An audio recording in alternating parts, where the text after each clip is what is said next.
Привет, друзья! Сегодня я детально разберу тему, о которой многие даже не задумываются. Большинство семей в Германии ориентируются на стандартные детские деньги Kindergeld, однако система поддержки гораздо шире. В ней есть механизмы, которые могут заметно снизить нагрузку на семейный бюджет, если понимать, как ими пользоваться. Все мы привыкли к базовым 259 евро в месяц на ребенка. Это своего рода такой базовый уровень государственной поддержки. Однако Федеральная палата налоговых консультантов обращает внимание, этими возможностями не ограничивается. Существует как минимум несколько инструментов, способных существенно повлиять на финансовую ситуацию вашей семьи. Важно здесь учитывать, что такие льготы, как правило, не назначаются автоматически. Для их получения необходимо самостоятельно подать заявление. Я проанализировал текущую ситуацию и сравнил два ключевых механизма, которые часто вызывают вопросы.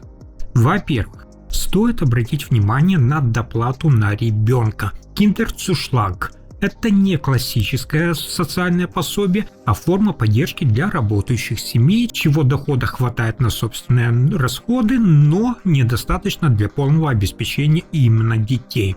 В 2026 году максимальный размер выплаты, напомню, достигает 297 евро на каждого ребенка ежемесячно.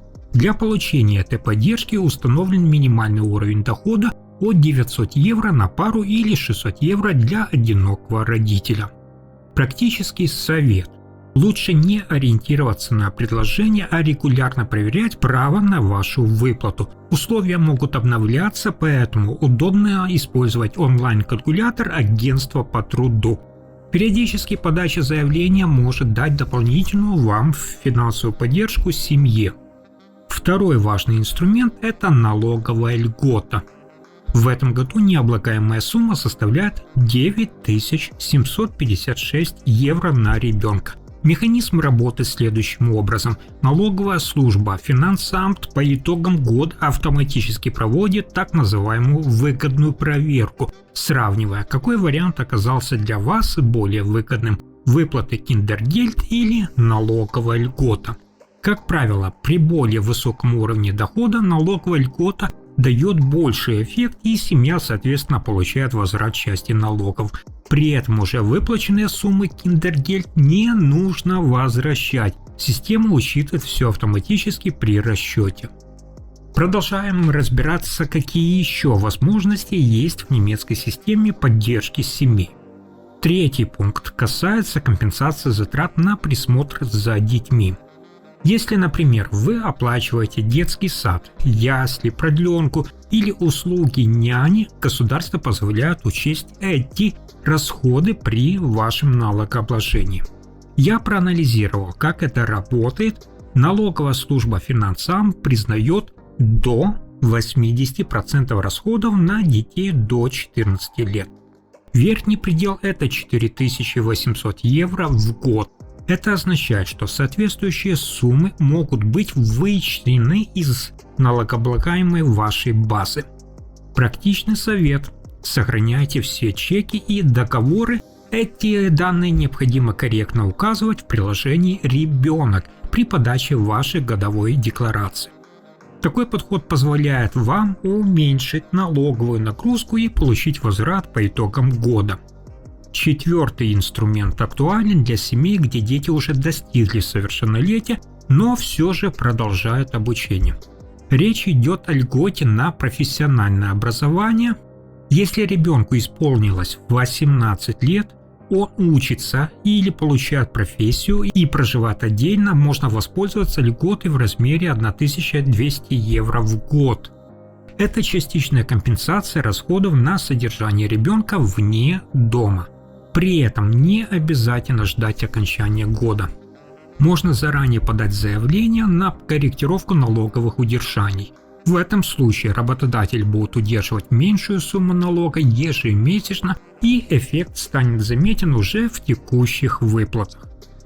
Пятый важный пункт – поддержка родителей-одиночек. Воспитание ребенка, вы знаете, без второго родителя связано с дополнительными расходами. Поэтому предусмотрена специальная льгота в размере 4260 евро в год. При наличии 2 и более детей к этой сумме добавляется по 240 евро на каждого следующего. Здесь есть важная деталь. Если применяется второй налоговый класс, льгота учитывается автоматически. Если же вы используете, например, первый класс, право на эту поддержку необходимо указать в вашей налоговой декларации.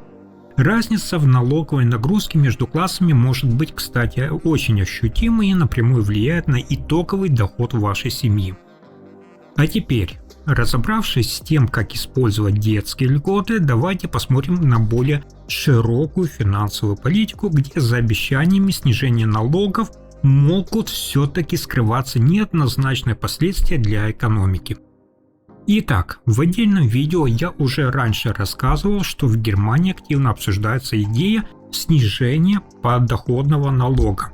На первый взгляд предложение выглядит достаточно привлекательно. Многие хотели бы, наверное, все-таки видеть более высокую сумму в расчетном листе в конце месяца. Однако эксперты из института ИМК дают более сдержанную оценку. Я проанализировал их доводы, и они указывают на возможные риски. Подобные меры могут привести к значительным выпадающим доходам бюджета. Если налоговая нагрузка будет на вас снижена, без компенсационных механизмов может возникнуть тот самый дефицит средств для государственных инвестиций. Речь идет о финансировании инфраструктуры, то есть дорог, мостов, а также климатических и энергетических проектов. Кроме того, обсуждается вероятность использования резервных фондов, которые, вы знаете, изначально создавались совершенно для других задач. В результате краткосрочный эффект может сопровождаться долгосрочными ограничениями для всего экономического роста. По предварительным оценкам, к 2029 году бюджет может недополучить около 130 миллиардов евро. При этом часть муниципалитетов, вы знаете, уже сталкивается с высокой долговой нагрузкой. Если сравнивать структуру налоговой системы, можно заметить, кстати, интересную особенность. Снижение подоходного налога в большей степени влияет на тех, кто имеет более высокий доход. Люди с низкими зарплатами, студенты и многие пенсионеры либо платят минимальные суммы, либо вовсе освобождены от этого налога. Соответственно, эффект для них может быть ограниченным, тогда как изменения в финансировании социальной инфраструктуры затрагивают более широкий круг населения. Если же внимательно посмотреть на зарплатную ведомость, становится заметно, что подоходный налог в последние годы уже корректировался, при этом значительную часть нагрузки формируют именно взносы на медицинское страхование и систему ухода. Для одинокого человека со средним доходом совокупные социальные взносы могут даже превышать налоговые выплаты. Несмотря на то, что общий уровень нагрузки в долгосрочной перспективе не является максимальным, субъективное ощущение все-таки снижения доходов связано именно с ростом страховых отчислений. Именно поэтому в экспертной среде сегодня также обсуждается вопрос эффективности системы здравоохранения и страховых механизмов как возможного направления для новых реформ. Но еще сегодня в Германии многие исходят из того, что если оставить людям больше денег, скажем так, на руках, это может стимулировать потребление и поддержать экономику. Однако при более детальном анализе картина выглядит намного сложнее. Такая мера не всегда приводит к ожидаемому эффекту, потому что люди с высокими доходами чаще склонны направлять дополнительные средства именно в сбережения, тогда как те, кто живет от зарплаты, скажем так, до зарплаты, от снижения подоходного налога получают ограниченную какую-то небольшую выгоду, в том числе потому, что их налоговая нагрузка изначально невысока. В результате мы видим, влияние на потребление может оказаться слабее, чем на самом деле предполагается. При этом возникает и другой вопрос. Если бюджет все-таки недополучит значительные суммы из-за налоговых послаблений, государству необходимо искать источники компенсации. Среди обсуждаемых вариантов, соответственно, возможна корректировка косвенных налогов, например, НДС. В случае его повышения это может отразиться на ценах на товарах и услугах. Наиболее чувствительные такие изменения воспринимаются домохозяйствами именно с ограниченными доходами, поскольку значительная часть их бюджета уходит на повседневные расходы. И когда государство все-таки инвестирует в дороги, железнодорожную инфраструктуру, цифровые те же сети или энергетику, это оказывает прямое влияние на экономическую активность. Появляются заказы, создаются те же рабочие места, повышается эффективность бизнеса. А снижение подоходного налога, напротив, считается более косвенным инструментом. Распределение средств зависит от поведения самих потребителей и не всегда приводит к заметному экономическому импульсу. При этом у немецкой экономики сейчас есть и другие вызовы. Наверное, вы знаете, замедление экспорта, высокие цены на энергию и усиливающаяся международная конкуренция.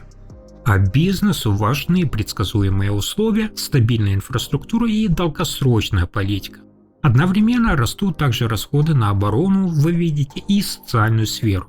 И поэтому, если доходная часть бюджета будет сокращаться, возможности для маневра действительно уменьшаются. В экспертной среде сегодня обсуждается, что в перспективе могут потребоваться и дополнительные меры балансировки бюджета. Итог заключается в том, что эффект от снижения подоходного налога оценивается неоднозначно и зависит именно от множества факторов, включая структуру доходов населения и, соответственно, общую экономическую ситуацию. И это еще не все. Параллельно с обсуждением бюджетных ограничений, о которых я говорил только что ранее, рядовые граждане сталкиваются с другой серьезной проблемой – ростом случаев мошенничества, связанных с банковскими счетами. Ситуация с киберпреступностью в Германии заметно обострилась. В 2025 году ущерб от финансовых махинаций превысил отметку в 10,6 миллиарда евро, а количество обращений по поводу несанкционированных операций выросло более чем на 50%. Я проанализировал судебную практику и нормы законодательства, и здесь возникает важный нюанс. Формально клиент защищен, однако на практике процесс возврата средств может быть сложным. С точки зрения закона, параграф 675 Гражданского кодекса, если средства списаны без согласия клиента, банк обязан восстановить баланс. Исключение возможно в случаях, если финансовая организация может доказать умысел клиента или так называемую грубую неосторожность. При этом бремя доказательства лежит именно на банке. Если же речь идет об обычной неосторожности, ответственность клиента ограничена суммой до 50 евро. Тем не менее, статистика за 2004 год показывает нам, что значительная часть пострадавших сталкивается с отказами в компенсациях. В подобных случаях банки нередко указывают на действия именно самого клиента. Например, подтверждение операции или переход по ссылке. При этом современные методы мошенничества, включая фишинг, стали значительно сложнее. То есть поддельные сайты и сообщения могут выглядеть очень близко к оригинальным банковским интерфейсам, что, соответственно, затрудняет их распознавание. В результате пострадавшим приходится проходить длительную процедуру разбирательства с банком. Эксперты сегодня отмечают, что такие процессы могут требовать времени и дополнительных ресурсов, включая юридическую помощь. Это, соответственно, создает ситуацию, при которой защита прав вкладчиков, предусмотренная законом, на практике требует активных действий со стороны именно самого клиента. Но проблема в том, что современные схемы обмана стали настолько сложными, что даже опытные пользователи иногда затрудняются их распознать.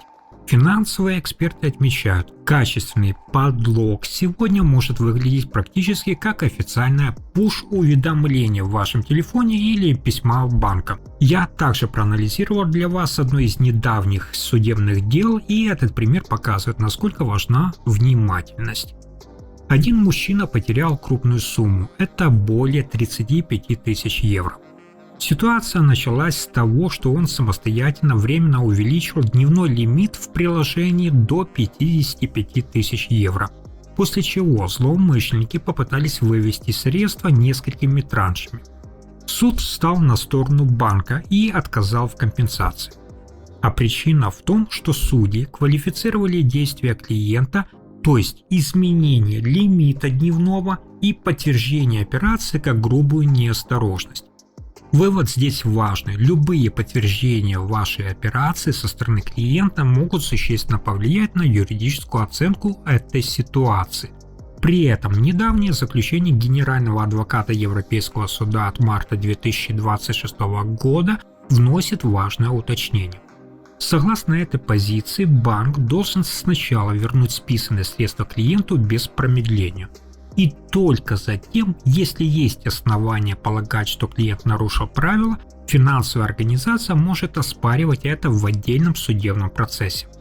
Такой именно подход меняет весь баланс в пользу вас, как клиента, поскольку первоочередные задачей становится восстановление средств.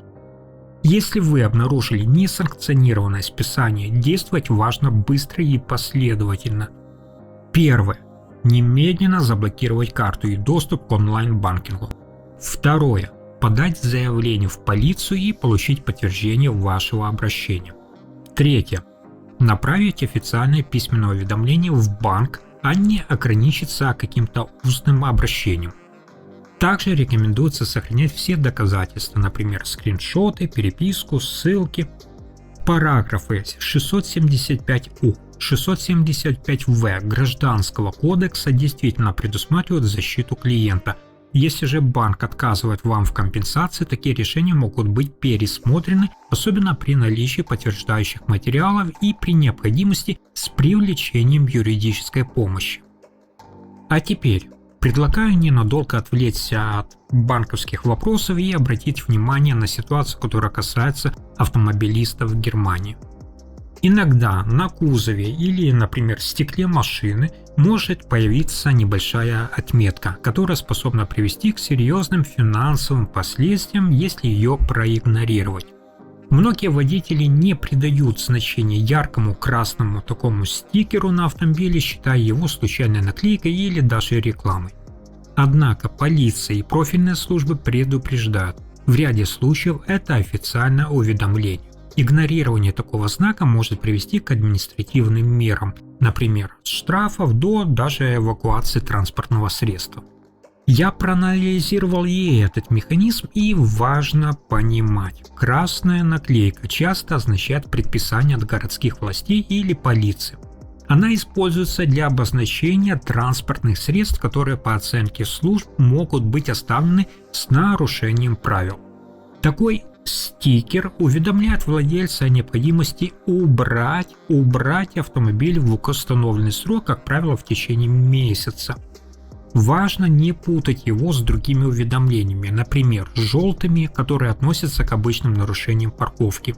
Этот порядок распространяется на разные виды транспорта, например, от легковых автомобилей до скутеров. Если транспорт находится на частной территории, например, в гараже или закрытой площадке, вмешательство со стороны властей, как правило, не применяется. Однако на общественных улицах и парковках действуют совершенно иные правила. В частности, размещение незарегистрированных или, например, неисправных автомобилей на муниципальной территории может рассматриваться как нарушение.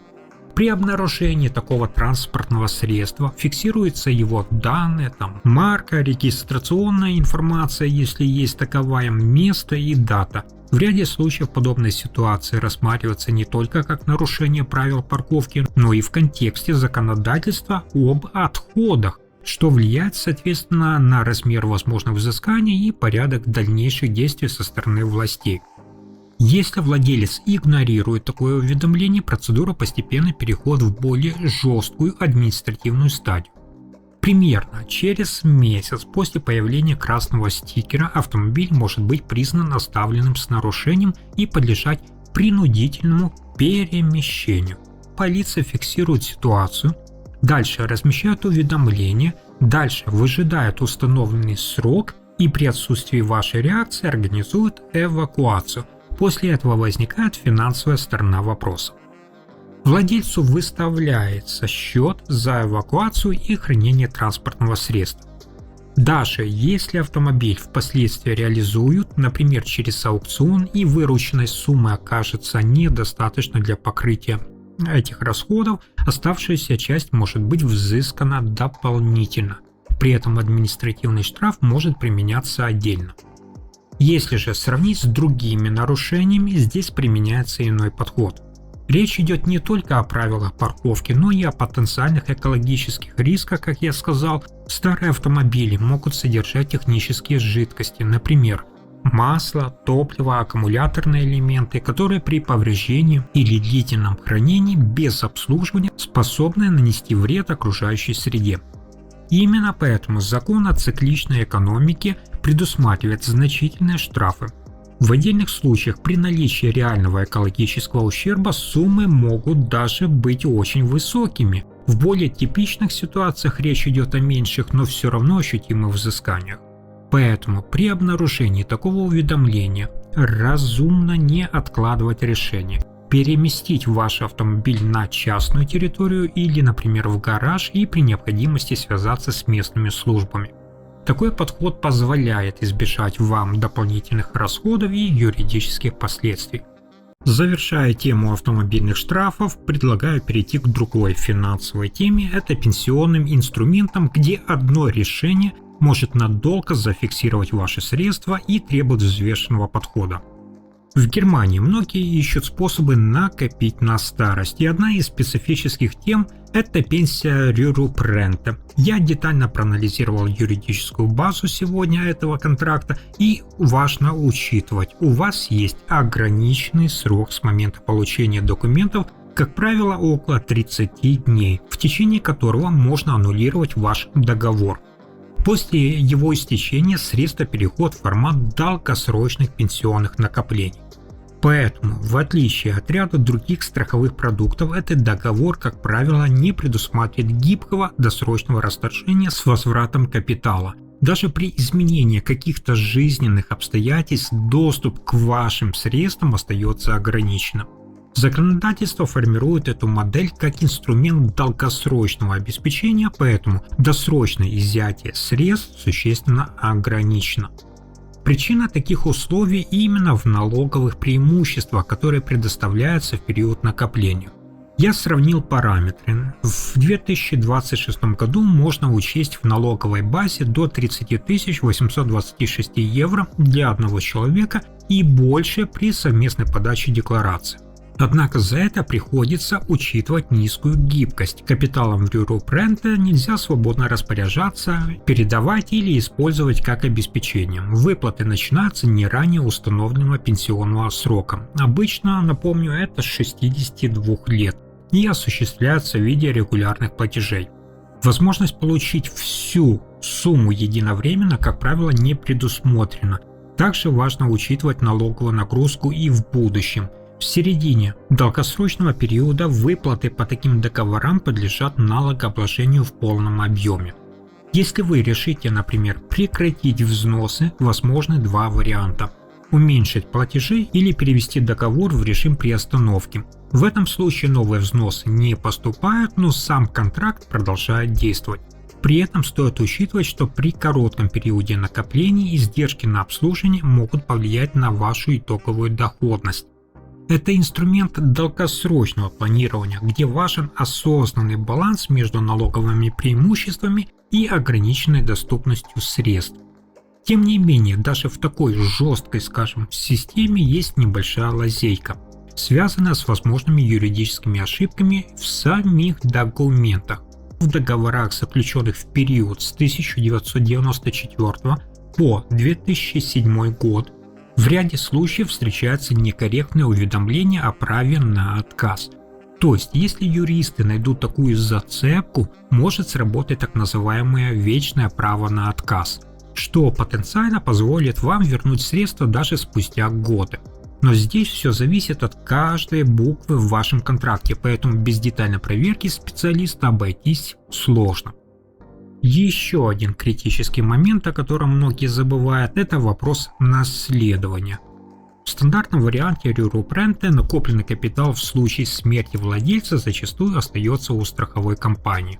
Чтобы ваши близкие могли все-таки претендовать на эти деньги, нужно заранее подключить дополнительные опции, такие как защита оставшихся родственников. Без этих надстроек ваши многолетние накопления могут просто не перейти наследникам в полном объеме.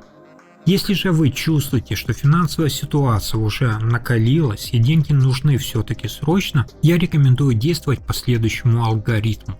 Сначала проверьте дату заключения вашего договора и точные сроки уведомления об отказе. Иногда это 14 дней, иногда 30. Если сроки уже вышли, единственный реалистичный путь – приостановка взносов или снижение до нуля. Это позволит вам перестать отдавать живые деньги в систему, которая их замораживает. Я провел сравнение краткосрочной выгоды и долгосрочных ваших рисков. И вывод здесь однозначен.